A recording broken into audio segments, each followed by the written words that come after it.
Welcome to the Deep Dive, your shortcut to being truly well-informed. Today we're getting into a topic that definitely sparks a lot of dreams, but also some very real questions.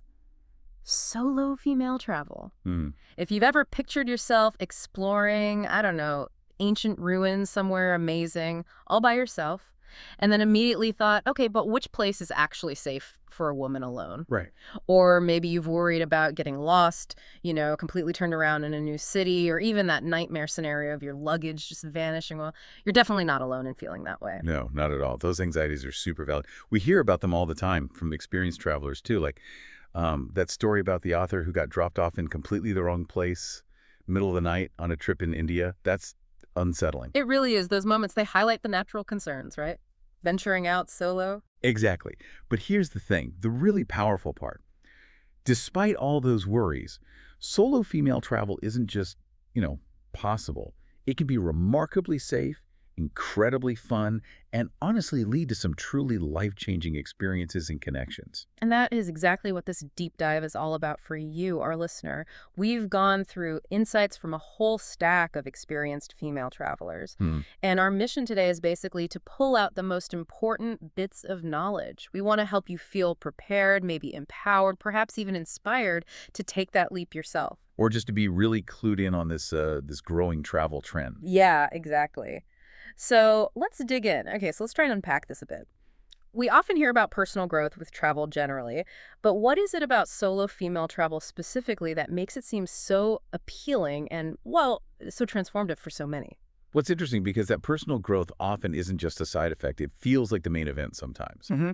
When you're traveling completely on your own, you're constantly nudged or maybe shoved outside your comfort zone. You get to know yourself, what you're actually capable of, in a way that just doesn't quite happen when you've got a safety net of companions.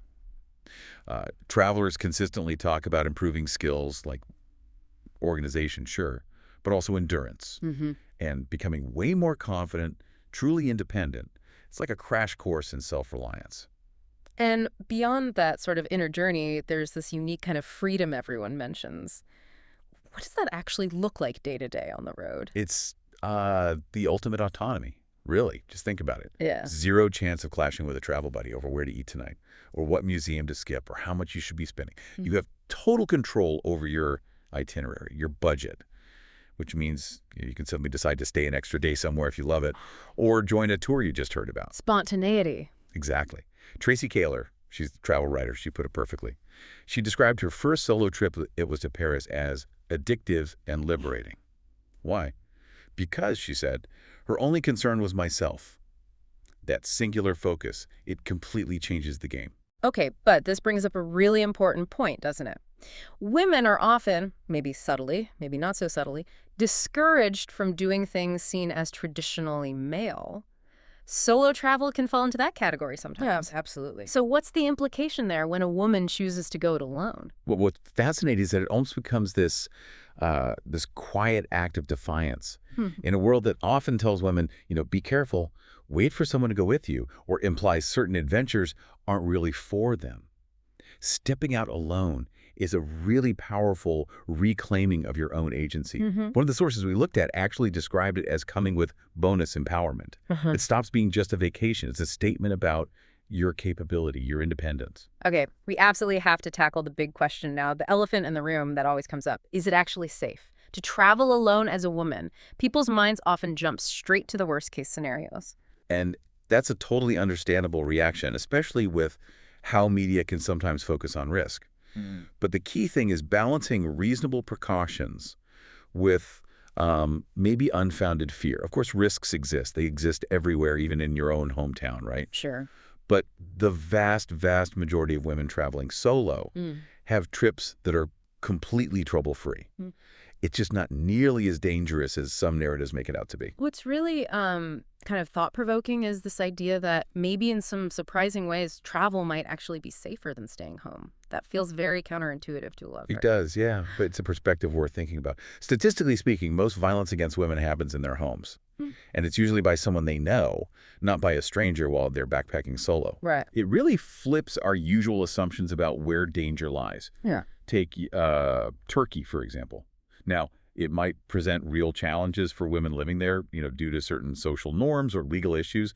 But for a female tourist, it's often reported as being remarkably safe, a great backpacking destination. It's about understanding the different contexts. And here's another unexpected angle. Just being a woman on the road, counterintuitively, can sometimes actually give you distinct advantages. That's right. There tends to be this general perception of women as being trustworthy, less threatening. And that can mean people are often more willing to offer help, sometimes even before you ask for it. It might be small things, like someone offering directions, or bigger things like an invitation for tea or a meal. Is this unexpected bonus that can really enrich the whole experience, build connections. Okay, so if you're listening and feeling that little spark of inspiration, like, maybe I could do this, where do you even start? Let's get practical. Before you even pack a bag. That initial research and planning phase. Right. The absolute foundation for a good solo trip is doing your homework.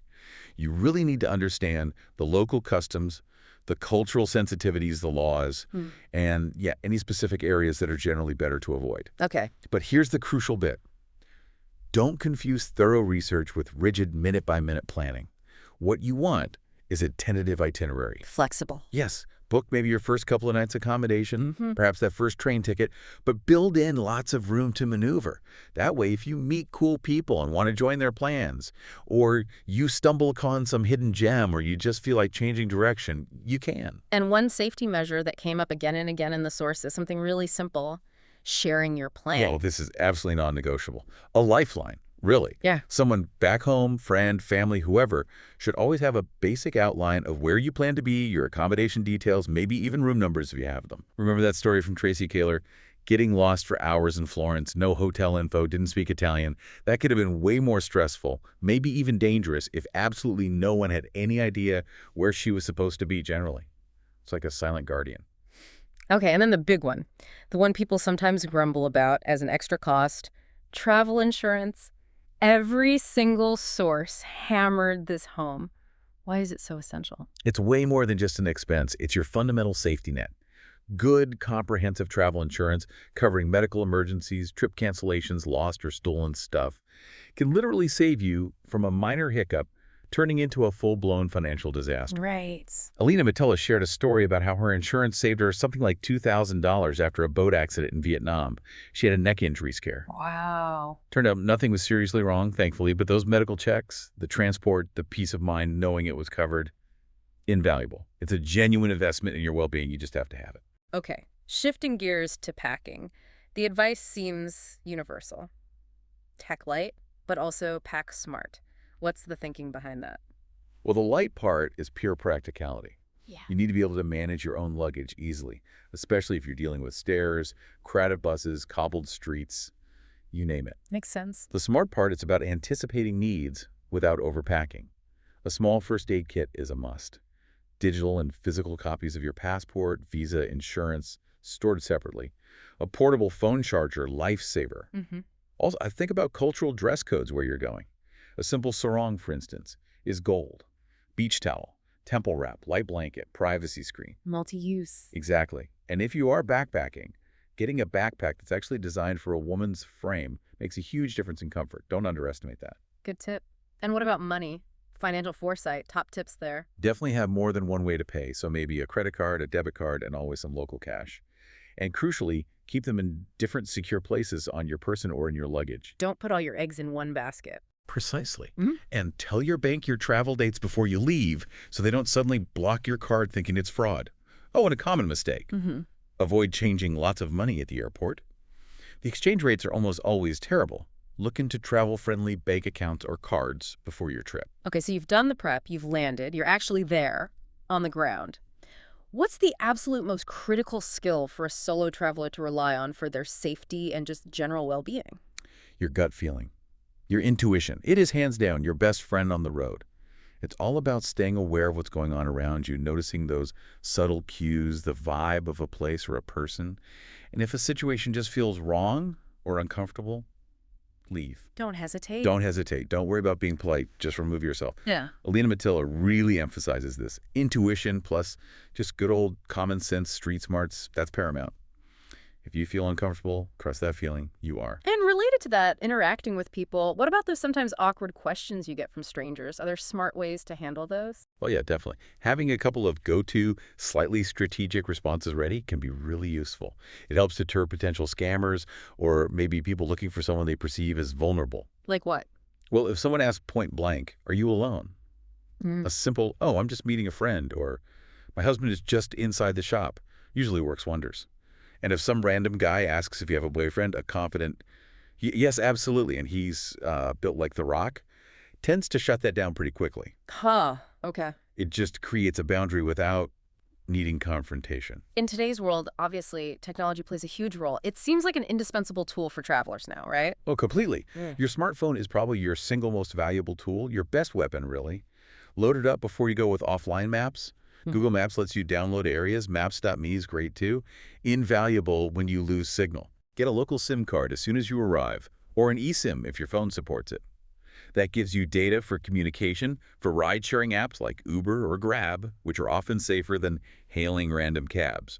And remember, it's not just convenience, it's your link to emergency services if needed, and a way to share your live location with family back home for peace of mind. Good point. Now, for travelers who enjoy experiencing local nightlife, maybe having a drink, socializing, how do you balance that desire for fun and connection with staying safe, especially as a solo woman? It really comes down to making responsible choices and, crucially, maintaining control. If you choose to drink, do it responsibly. Know your limits. Absolutely never accept drinks from strangers and keep an eye on your own drink. Standard advice, but extra important solo. Exactly. And always have a clear, safe plan for getting back to your accommodation. Whether that's using a trusted rideshare app you ordered yourself, a pre-booked reputable taxi, or walking back only if it's a short distance, well-lit, and maybe with a group you've gotten to know. Your awareness just needs to be dialed up, especially after dark. And the place you choose to stay, your accommodation, that really sets the tone for how secure you feel, doesn't it? What should people look for? Definitely read the reviews before booking, and specifically look for comments from other solo female travelers. Yeah. Their perspective is golden. If you're considering hostels, female-only dorms can offer an extra layer of comfort and security for many women. Good option. And once you're actually in your room, wherever it is, just do a quick check. Make sure the door locks properly, the window locks. Some people even carry a small rubber doorstop or a portable travel lock for added peace of mind. It's about creating your own little safe haven. And finally, something may be easily overlooked when you're caught up in the excitement. Basic self-care, health and wellness on the road. Oh, it's so critical. Getting run down or sick can really derail a trip. Hydration is key. Always carry a reusable water bottle and keep sipping. When it comes to food, definitely explore the local cuisine as part of the fun, but maybe be a little cautious look for busy stalls or restaurants with high turnover that often means fresher ingredients. Right. Listen to your body. Absolutely. Don't push yourself to exhaustion trying to see everything in one day. Pace yourself. And maybe pack some electrolyte sachets and some basic diarrhea tablets. Let's be real, traveler's tummy can happen to the best of us, and it's better to be prepared. Okay, so if you're listening and thinking about solo travel, but maybe the biggest fear isn't safety, but just being lonely, does solo travel automatically mean you'll be isolated? Not at all. That's one of the biggest misconceptions. Solo travel is often an amazing gateway to meeting new people. It's kind of counterintuitive, but when you're by yourself, you tend to be more approachable and probably more open to striking up conversations yourself. So how do you find people? Staying in hostels, choosing the right vibe, maybe not a crazy party hostel, if that's not your scene, is a classic way. Joining group tours, even just a free walking tour on your first day, or taking a cooking class, things like that. And don't forget online communities. Sites like Couchsurfing for meetups, Facebook groups like Girls Love Travel or Host a Sister. They're fantastic resources for connecting with other travelers and locals, too. You can have a ready-made social circle if you want one. And beyond fellow travelers, what about connecting with locals? How important is that cultural immersion aspect? It was huge. It really elevates the whole experience from just sightseeing to something much deeper. Locals offer insights and perspectives you'll never find in a guidebook. And honestly, most people around the world are incredibly happy to help, to share their culture, especially if you show genuine interest and maybe try to stumble through a few basic phrases in their language. Yeah, that effort goes a long way. It really does. It breaks down barriers, builds little bridges, and often leads to the most unexpected and memorable moments of a trip. Okay, but what about the person who thinks, ugh, but I don't even really like my own company that much? Does that automatically disqualify them from solo travel? Not necessarily. In fact, it could be an incredible opportunity for growth. Many solo travelers talk about discovering this unexpected calmness, this joy in just doing exactly what they want, when they want, without consulting anyone.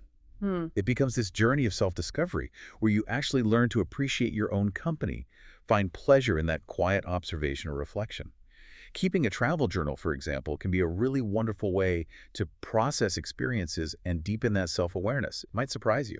Now, we should be honest. It's not all just perfect sunsets and profound moments of self-discovery, is it? There are some hard truths about traveling solo. Oh, absolutely. You have to be realistic. There will be challenging moments. You might get sick when you're far from home. You might have waves of homesickness hit you unexpectedly. You might just get tired of the constant, sometimes superficial small talk in hostels. Or just the cost of things, not being able to split a room or a taxi. Exactly. Those are all normal parts of the journey. Every traveler, solo or not, faces bumps in the road. The key is not to see them as failures, but just as in part of the learning curve. They build resilience. So, connecting this to overall well-being. Hmm. How crucial is it to actively prioritize self-care on the road? For your emotional resilience, not just physical. It's vital. Your emotional health is just as important as your physical safety, maybe more so sometimes. Make an effort to stay in regular touch with your support system back home. A quick video call can make a world of difference when you're feeling low. Yeah. And don't be afraid to just treat yourself. If you need a day off from sightseeing to just binge Netflix in your room and eat comfort food, do it.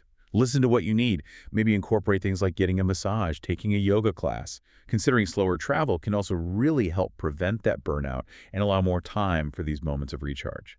For someone dipping their toes in for the very first time, recommending specific destinations can really help ease some of that initial anxiety. What are some generally seen as uh, safe bets for a first solo female trip? Yeah, some places just consistently rank high for safety and ease of travel for women. Hmm. The Scandinavian countries, Sweden, Norway, Denmark, Iceland, Finland, are often top recommendations. Very low levels of harassment, high safety standards, efficient infrastructure. Okay.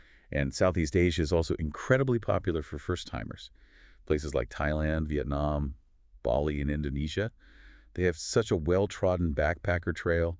It's super easy to meet other travelers, find affordable accommodation, and just generally navigate. They offer a great mix of adventure and a supportive travel environment. And on the flip side of that, what about challenging our preconceived notions of dangerous destinations? How should we think about places that might have a reputation for being more difficult? That's a really important distinction to make. Is a place truly dangerous, or is it perhaps difficult because of very different cultural norms or expectations, especially for women? Right. Take Iran, for example. It has very strict dress codes and rules for women's behavior in public. Yet, many solo female travelers report feeling incredibly safe there, often citing the strong culture of hospitality. Interesting contrast. It is, and you contrast that with, say, India. Now, India is an amazing, vibrant country, but one author we looked at still places it on her personal blacklist for solo female travel, specifically because the social dynamics can sometimes lead to more persistent, unwanted attention or harassment for women traveling alone there. It's not necessarily about inherent danger everywhere, but about understanding the specific challenges of a place and deciding honestly what you feel equipped and comfortable to navigate. It requires more research, more cultural sensitivity. It's really clear from everything we've discussed that solo female travel is, well, it's a seriously powerful journey. It's about discovering yourself, building incredible confidence, pushing your own boundaries. Hmm. And ultimately, isn't it about realizing what you're capable of, maybe proving some doubters, even your own inner doubter, wrong? It absolutely transforms you. That confidence, the problem-solving skills, the resilience you build navigating the world on your own terms. Yeah. It doesn't just stay on the trip. Yeah. It permeates every other part of your life when you get back. You return with this deeper understanding of your own strength. So, to leave you, our listener, with a final thought to maybe chew on, if travel really is the greatest teacher, like they say, and you always come back a little different, hopefully a little better after any trip, Yeah. then what if taking that solo trip means you come back? Well, maybe so energized with new insights, so empowered by what you've done that you're inspired to immediately book the next one. Or maybe to challenge old ways of thinking, embrace new perspectives, redefine what feels possible for you. Like the world just opened up a bit wider. Exactly. The world is out there waiting for you, so why wait for anyone else?